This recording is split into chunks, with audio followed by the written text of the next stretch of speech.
இன்றைக்கி கோவக்காய் ஃப்ரை டிஃப்ரெண்ட்டாக எப்படி சேர்த்துன்னு தான் பார்க்க போகிறோம். 1/4 கிலோ கோவக்காய் நல்லா ரவுண்டாக இந்த மாதிரி சன்னமாக கட் பண்ணி எடுத்து வச்சாச்சு. ஒரு கடாய் வச்சு ஒரு 3 கரண்டி எண்ணெய் ஊற்றியாச்சு. எண்ணெய் காஞ்சிச்சு. தாளிப்புக்கெலாம் எதுவும் போட வேண்டாம். அதில் இந்த கோவக்காவை சேர்த்துடலாம். நான் 1/4 கிலோ கோவக்காய் எடுத்துருக்கேன். இது வதங்கினா கொஞ்சம் தான் ஆகும். இதில் நம்ம தண்ணி சேர்க்க போகிறது கிடையாது. போட்டுட்டு லைட்டாக மஞ்சத்தூள், உப்பு, மிளகாய்த்தூள் அவ்வளோதான் போட்டு தட்டு போட்டு மூடி வச்சோன்னா அதுலேயே அப்படியே பொறுமையாக செய்யணும். இதெல்லாம் அவசரத்தில் செய்யக்கூடிய டிஷ்ஷு கிடையாது.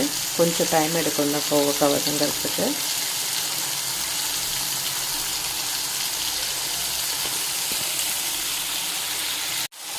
சால்ட்டு சேர்த்தாச்சு. மஞ்சத்தூள் சும்மா அரைச்சிட்டிக்க.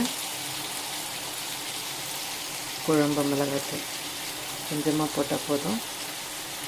அவ்வளோதான். போட்டுட்டு தட்டு போட்டு ஒரு 10 நிமிஷம் அப்படியே மூடி வச்சிடலாம்.